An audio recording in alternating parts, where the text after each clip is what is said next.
students, welcome to my channel Epsilon Physics. Myself is शिखा त्यागी। आज हम physics का कोई टॉपिक लेके नहीं चलने वाले हैं। आज हमारी जो वीडियो है बहुत इंटरेस्टिंग होने वाली है। सो आप इस वीडियो को पूरा देखेंगे एंड में आप इसको लाइक, सब्सक्राइब एंड शेयर भी कर सकते हैं अगर आपको लगता है ये वीडियो आपको किस तरीके से मार्क्स स्कोर करना है फिजिक्स में और आपने किस तरह फिजिक्स के लिए क्या क्या स्ट्रेटेजी अप्लाई करनी है, इन सब के लिए आपके लिए बहुत यूजफुल होने वाली है।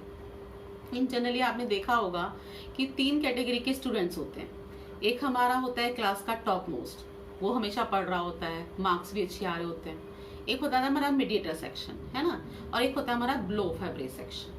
तो बिलो ऑफ एवरेज बहुत कोशिश करता है, वो एवरी टाइम वो सोचता है कि भाई हर बार मैं इतनी मेहनत करता हूँ, ये करता हूँ, मेरे मार्क्स तो आते ही नहीं है।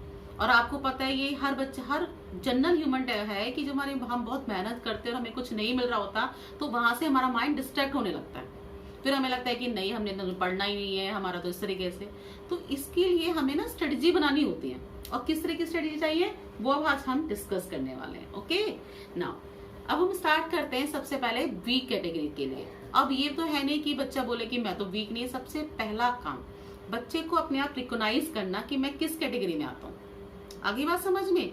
एक्चुअल में होता क्या है कि क्लास में सारे बच्चे बैठे होते हैं, टीचर ने बता दिया फला बुक फला बुक फला बुक पढ़नी है, कि ये वाली बुक्स भी पढ़नी है, इससे न्यूमेरिकल करना है, इससे ये करना है। हर तरह का बच्चा बैठा होता है, सबको सेम तरह का ट्रीटमेंट दे दिया।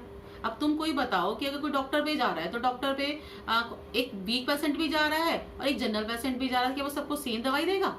भाई हर एक के लिए अलग अलग ट्रीटमेंट चाहिए। तो ऐसे ही होता है कि अब उसने तो सारी बुक्स बता दी, तो वीक स्टूडेंट उसे भी पढ़ने में लगा है, उसे भी पढ़ने में लगा है, पता लगा उसे कुछ मिलता ही नहीं है ना। तो किस तरीके से आपने पढ़ाई करनी है वो आपने देखना है। और सबसे इंपॉर्टेंट बात ये कि अगर हमें पता है, अपने नेगेटिव पॉइंट फाइंड आउट करो कि मुझे पता है कि मेरे में ये कमी है, तो वो एक्सेप्ट करो कि ये है, उसे हमने किस तरीके से इम्प्रूव करना है। ये नहीं कि क्लास का जो टॉपर बैठा है मुझे उससे कंपटीशन करना है, और जी उसने अगर ये बुक पढ़ी है तो मैंने भी यही करनी है, उसने 10 न्यूमेरिकल करे तो मैंने पहले 10 न्यूमेरिकल ही करनी। क्लियर?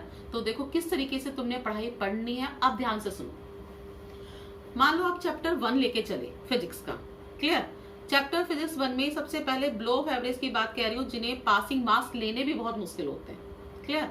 आप ये सोचो बच्चे कि पहले पेपर का पैटर्न सुन लो। आपके पेपर जो एग्जाम में है 70 मार्क्स का पेपर होता है फिजिक्स का, उस 70 का 25% के न्यूमेरिकल होते हैं। यानी कि 25% लगाओ तो मैं 14-15 के न्यूमेरिकल है, तो चलो आप 14-15 का 18-19 के न्यूमेरिकल लगा लो, है ना। तो आपने 18-19 के न्यूमेरिकल हो गए। ओके, अब जब से 1 मार्क्स के क्वेश्चन बड़े हैं, यानी कि 20 मार्क्स के क्वेश्चन आने लगे हैं 1 मार्कर, तो उस समय से हमारे अब ना ड्राइव कम हो गए, यानी कि अब ड्राइव हमारे बच्चे 25 मार्क्स के आते हैं।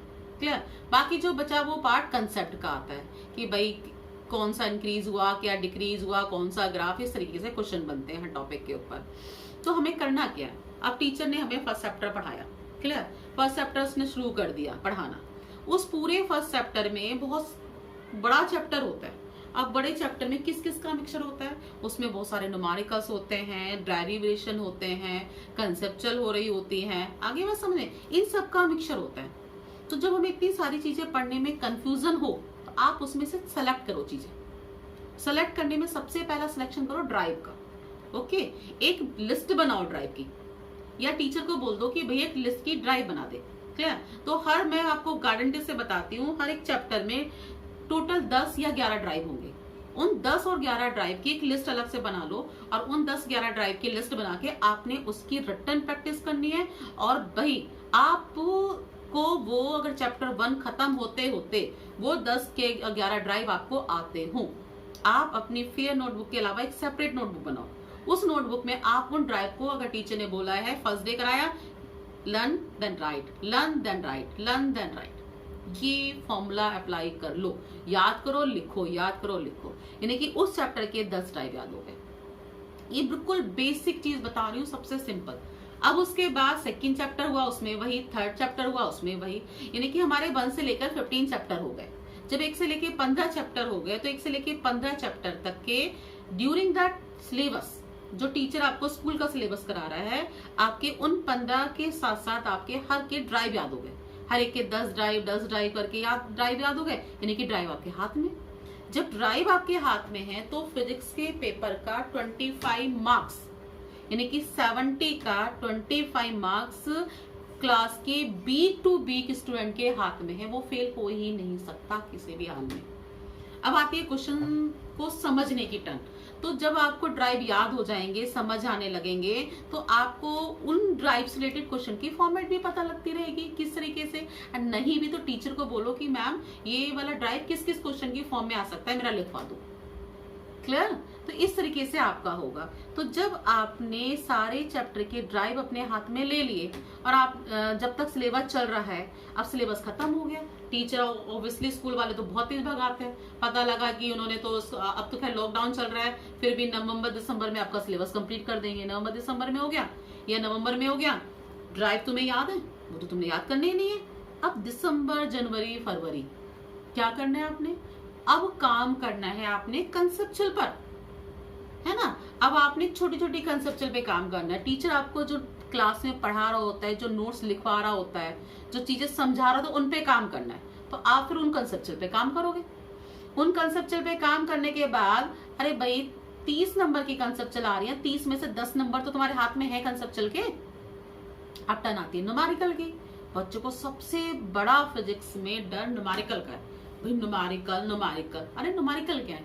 जिस बच्चे को थ्योरी आती है वो न्यूमेरिकल आराम से कर जाता है। मैं अपने लेक्चर्स जब डालूंगी यहाँ पे, तो मैं न्यूमेरिकल्स के लेक्चर डालूंगी। आप एक बार न्यूमेरिकल के लेक्चर देखना, कितने सिंपल तरीके से न्यूमेरिकल होंगे और आप उनको कितनी इंटरेस्टिंग वे में कर पाओगे। आगे बात समझ में? तो मैं न्यूमेरिकल की 10 बिलो ऑफ एवरेज स्टूडेंट की बात बता रही हूँ। अभी न्यूमेरिकल आते हैं तो बच्चे अपने एंड के लेक्चर में मैं लास्ट में कुछ आपको इस तरीके के न्यूमेरिकल समझा दूंगी कि पेपर में जो आपके 20 नंबर के न्यूमेरिकल आते हैं, यानी कि 10 नंबर का तो एक ब्लो टू ब्लो एवरेज बच्चा भी न्यूमेरिकल कर जाएगा। तो न्यूमेरिकल की टेंशन तुमने नहीं लेनी। मैं एक दो वीडियो ऐसे डालूंगी न्यूमेरिकल के, आपको किस तरीके से उठाना है, कैसे करना है, वो न्यूमेरिकल आप कर जाएंगे। इट मीन्स जो हम बिल्कुल पास नहीं हो रहे थे, हमारे 10-12 नंबर आ रहे थे, हमारे 20 नंबर आ रहे थे, तो अब हम इसे इतनी स्टडी से करेंगे, हम अपने 70 में से 30-35 नंबर सिक्योर करेंगे। और आप बाद आपकी मेहनत है, आप जितनी मेहनत करेंगे, जितनी आप लेक्चर देखेंगे, आप उतने अच्छी तरह सिक्योर कर सकते हैं। Okay, now the turn off mediator students. Okay बच्चे, मीडिएटर स्टूडेंट्स बच्चे आपके लिसन, मैं तो मीडिएटर कैटेगरी, देखो बच्चों, मैं तो मीडिएटर कैटेगरी एग्जाम में जो 70 में से 25 मार्क्स ले रही कर रहा है और 25 से जो 45 मार्क्स तक जा रहा है, मैं उन सबको मीडिएटर कैटेगरी में मान रही हूँ। ओके, और वो हर बच्चा, इवन मैं आपको गारंटेड बताती हूँ कि मैंने 25 जो बच्चा प्री बोर्ड में लाया है, मैंने उसको बोर्ड में 90% जाते देखा है। मेरे ऐसे कितने स्टूडेंट्स हैं, उनको बस वही बात है कि आप अपनी टीचर की सुनो। अगर आप अपने टीचर पर बिलीव करोगे तो स्पेशली आप 25 से अपने मार्क्स को 90 में 100% चेंज कर लोगे। क्लियर? तो जो बच्चे मीडिएटर है वो मेहनत करते हैं, वो पढ़ते हैं, वो पढ़ रहे होते हैं, धीरे धीरे चल रहे होते हैं, वो धीरे धीरे आगे की तरफ पढ़ रहे होते हैं। कभी फिर 25 से 30, 30 से 35, 40 तक ऐसे तक की रेंज में पहुंचते हैं और गारंटेड वो बच्चे बोर्ड में 90% 90 मार्क्स पर पहुंचते हैं, है ना। तो इन तरह के स्टूडेंट्स के लिए आपने क्या करना है? ड्राइव तो है, एक तो क्लास में टीचर जो लेक्चर दे रहा है उसे बहुत ध्यान से सुनो, क्योंकि उस लेक्चर में बच्चे आपके जितने भी 1 मार्कर के आंसर होते हैं, जितने भी 1 मार्कर क्वेश्चन होते हैं, वो फॉर्म फ्रेम हो रहे होते हैं। अब बच्चा सोचे कि 1 मार्क तो मैम आप बुक सजेस्ट कर दो, इस बुक से, बेटा नो, आप बुक से कितने 1 मार्कर पढ़ लोगे? वो आपके 1 मार्कर आपके कंसेप्ट के बीच में से बनकर आते हैं। अगर हमें कंसेप्ट क्लियर होता है, समझ आता है, तो वहीं से मैं कितने सारे क्वेश्चन फ्रेम कर दूं 1 मार्कर। तो आप जो टीचर आपको क्लास में पढ़ा रहा है या जो लेक्चर आप सुन रहे हो, वो आप बहुत ध्यान से सुनो। जब आप लेक्चर को सुनोगे तो आपको पता लग जाएगा, जैसे इलेक्ट्रिक डायपोल मोमेंट का मैंने लेक्चर दिया है ना, तो इलेक्ट्रिक डायपोल मोमेंट की क्या डायरेक्शन है, उस पर कितना नेट चार्ज है, क्या आइडियल डायपोल होता है, क्या सिमेट्री होती है, ऐसा करके बहुत सारे क्वेश्चंस बन जाते हैं। एक ही टॉपिक के मैं कितने सारे क्वेश्चंस बना दूं। क्लियर? तो आपने कितने पे ध्यान रखना है? आपने टीचर के लेक्चर पे ध्यान रखना है, ड्राइव आपके हाथ में होने चाहिए। और सेकेंडली आप जो एनसीईआरटी के न्यूमेरिकल, एनसीईआरटी के न्यूमेरिकल में जब तक सिलेबस चल रहा है आपका, तब तक आप एनसीईआरटी के एग्जाम्पल और प्लस जनरल न्यूमेरिकल्स, जनरल यानी कि एडिशनल वाले नहीं, एडिशनल से पहले के न्यूमेरिकल, यानी कि आपने क्या क्या हाथ में करना है, आपके चैप्टर के साथ साथ एनसीईआरटी के जनरल न्यूमेरिकल्स एंड एग्जांपल्स ये आप लेके चलेंगे। और देखो कितने न्यूमेरिकल, ये तो है नहीं कि एक चैप्टर में 50 न्यूमेरिकल है। मान लो मेरे ख्याल से अगर मैं चैप्टर 1 की बात करूं तो एडिशनल से पहले के हार्डली आपके 24 न्यूमेरिकल है ना। सेकंड की बात करूं तो एडिशनल से पहले के हार्डली 12 न्यूमेरिकल है। किस समझ, चैप्टर 1 की बात करें तो भी 13 एग्जाम्पल है 12th क्लास में, है ना, इलेक्ट्रिक चार्ज एंड फील्ड में। तो टोटल मिला के आपको 20-25 न्यूमेरिकल एक चैप्टर के हैं, और एक चैप्टर को कम से कम क्लास में 10-15 दिन लगता है। तो आराम से न्यूमेरिकल्स को करो और एक रफ नोटबुक बनाओ जिसमें आपने डेली प्रैक्टिस करनी है, रिटन, ओरल नहीं। अगर आपने एक ड्राइव करना है वो भी लिख कर देखो, दूसरा ड्राइव करना है वो भी लिख को देखो, क्योंकि रिटन प्रैक्टिस आपके माइंड में एक स्टेबल मेमोरी छोड़ती है। ऐसा नहीं कि आप भूलते हो, आप सम टाइम बार भूल जाते हो, पर वो आप जितनी बार रिटन प्रैक्टिस करोगे आपके माइंड में एक स्टेबल मेमोरी होगी। Clear everybody? तो आपको रिटन प्रैक्टिस करनी है और आपको इस तरीके से प्रैक्टिस करते जानी है। जैसे ही अब सिलेबस आपका एंड हो गया तो सिलेबस के साथ साथ आपके हाथ में क्या है, एनसीईआरटी के एग्जाम्पल्स हैं, एनसीईआरटी के आपके हाथ में क्या है, जनरल न्यूमेरिकल्स हैं, ड्राइव है और कंसेप्चुअल, एक थोड़ी धीरे छोटे छोटे कंसेप्चुअल ये चल रहा है, ये आपको प्रैक्टिस कर रहे हो। अब बात आती है इसके बाद एडिशनल की। आपने फर्स्ट टर्म में जब एग्जाम हुआ तो मैं एग्जाम को किस तरीके से फॉर्मेट किस तरीके से देना है वो मैं अलग वीडियो बना के डालूंगी कि कितने एग्जाम से हमने कितना पढ़ना है। बहरहाल अब उसके बाद का जो टाइम बनता है कि उसमें हमने किस किस तरीके से रिवाइज करना है वो अलग से, तो आप इतना यहाँ तक कर सकते हो। फिर आप स्ट्रेटेजी बना के कि भाई मेरा ये है तो मुझे तैयार है, अब हो सकता है कि इस मंथ में हम एडिशनल को तैयार कर लेते हैं, तो धीरे धीरे आप कर जाएंगे। आप पर ये मैं बता दूं कि आप नंबर ऑफ बुक्स के चक्कर में मत पड़ना कि भाई मैं ये बुक भी उठा लूं, मैं ये बुक भी उठा लूं। आप टीचर की सुनो, टीचर कौन सी बुक हो तो पहले एक को पूरा करो, और एक को भी मैं बताऊं बच्चों एनसीईआरटी चलो, टीचर के नोट्स लेके चलो और एनसीईआरटी लेके चलो। अब बच्चे टर्न आती है क्लास के टॉप मोस्ट स्टूडेंट्स की। क्लियर? अब क्लास के टॉप मोस्ट स्टूडेंट का मतलब भी मेरे हिसाब से वो स्टूडेंट्स जो कि 70 में से 50 to 68, 65 तक ला रहे हैं, क्योंकि देखो 70 out of 70 is very rare in physics, इतने मार्क्स ला रहे हैं उनकी बात होती है। तो लिसन बच्चे, वो ड्राइव लेके चल रहे हैं, कंसेप्ट उनको आता है जब वो इतने मार्क्स कैरी कर रहे हैं, एडिशनल क्वेश्चन वो साथ के साथ करेंगे, है ना। एडिशनल क्वेश्चन उनके एडिशनल एक भी नहीं छोड़ना है, एडिशनल क्वेश्चन साथ के साथ करेंगे, एक्सेप्ट जो कि आउट ऑफ सिलेबस है। आउट ऑफ सिलेबस क्वेश्चंस को करने का कोई फायदा नहीं है, और बाकी एडिशनल एनसीईआरटी आपने थोरोली न्यूमेरिकल करनी है। तो एनसीईआरटी के न्यूमेरिकल्स लेके चलेंगे, उनके साथ साथ आप सीबीएसई सैंपल पेपर के क्वेश्चन जो लास्ट 5 ईयर में पूछे गए हैं वो भी, क्योंकि हमारे जो पेपर का ट्रिकी पार्ट होता है, जो पेपर का 10 मार्क्स का ट्रिकी पार्ट होता है वो बच्चे सीबीएसई सैंपल पेपर से आ रहा होता है। अब बात आती है पेपर में हमारे जो टॉप मोस्ट स्टूडेंट्स होते हैं वो एक्चुअल में 70 में से 60, 65 कैरी करते हैं, है ना। फिर बोर्ड में उनके मार्क्स आते भी हैं 95, 96, 90, पर उनकी वो जो 2-2 नंबर की लड़ाई होती है, वो जो 2-2 नंबर रह जाते हैं वो बड़ी प्रॉब्लमेटिक होती है। और वो रहने के कारण क्या होते हैं, कोई नया क्वेश्चन आ जाए तो बच्चे का में भी वो सॉल्व कर पाए, उसे कंसेप्ट समझ में आ जाए, पर उसे टाइम लगता है सॉल्व करने में। पेपर होता है लेंदी, तो इतना टाइम उसके पास हो नहीं होता, छोटी छोटी उसकी मिस्टेक्स रह जाती है। तो उससे पहले ये होता है कि हमारे हाथ से जितने अलग डिफरेंट टाइप के क्वेश्चन पास हो सके हम वो करें। हमारा चैप्टर 1 हो गया, चैप्टर 1 में से करते भी मेरा ड्राइव हो गया, मेरी कंसेप्चुअल हो गई, मेरा एनसीईआरटी पूरी हो गई, न्यूमेरिकल हो गया, एडिशनल हो गया, एग्जाम्पल हो गए। अब मैं देखता हूँ कि उससे रिलेटेड और एक्स्ट्रा क्वेश्चंस क्या बन सकते हैं। टीचर से पूछो कि भाई मैम और इसके एक्स्ट्रा क्वेश्चंस क्या बन सकते हैं, इस तरह के क्वेश्चन की फॉर्मेट जो आपके। और मैं आपको ये इतना मैं गारंटी से बताती हूँ, जो एक्स्ट्रा क्वेश्चन होते हैं और जो ट्रिकी होते हैं, it is the part of CBSE sample paper, उन्हीं के बन के आते हैं। और ये भी नहीं कि इसी साल सीबीएसई ने ये वाला पेपर इशू करा है तो वहीं से आएगा। सीबीएसई के लास्ट 3 ईयर से या 4 ईयर से क्वेश्चन उठाता है।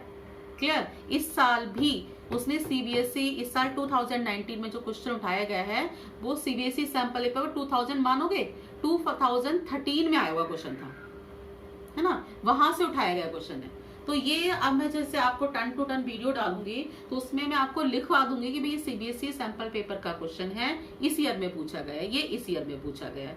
तो मेरे जितने भी वीडियोस होंगे मैं उनके साथ ये डाल दी जाऊंगी, तो आपने ये करना है।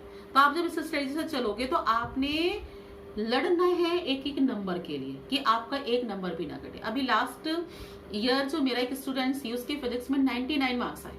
आप सोचो एक नंबर अगर उसका आता तो उसके 100 हो जाते।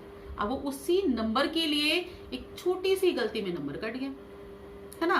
पेपर लेंदी था, वो उसने चेक नहीं हो पाया इस चक्कर में। तो ये सारी चीजें हैं, अगर आप इस तरीके से स्ट्रेटजी से बनाएंगे फेल तो कोई होने वाला नहीं, इतनी तो मैं गारंटी से बता दूं, और बच्चा अपने हाईएस्ट मार्क्स की तरफ लेके चलेगा। Now all of you carry a very good marks in physics. मुझे लगता है कि आप सब वीडियो को देख के अब उस स्ट्रेटजी को अप्लाई करके और फिजिक्स में बहुत अच्छे मार्क्स कैरी करेंगे। और बस एनसीईआरटी पे कमांड रखना, फिजिक्स पे एनसीईआरटी के न्यूमेरिकल आपके हाथ से गुजरा हुआ हो, आपके ड्राइव हुआ हो, और एनसीईआरटी की जो कंसेप्चुअल हैं वो भी बहुत अच्छी तरीके से पूछी जाती है। ओके, और अभी तो मैंने फिजिक्स में बहरहाल अपनी 3 वीडियो डाली है और आगे भी मैं अपनी वीडियो डालूंगी। और आप मेक श्योर कि आपको जो न्यूमेरिकल में प्रॉब्लम आती है वो न्यूमेरिकल में प्रॉब्लम नहीं आएगी। मैं न्यूमेरिकल हमने 50 नहीं करने, न्यूमेरिकल हमने 10 करने, 10 टाइप्स करने। वो 10 टाइप सीख लिए, वो उनकी प्रैक्टिस है, उसे 50 बना लो, कितने बना लो। यानी कि न्यूमेरिकल हमने इस तरीके से, तो वो सारे आपको हेल्प करेंगे इन फ्यूचर।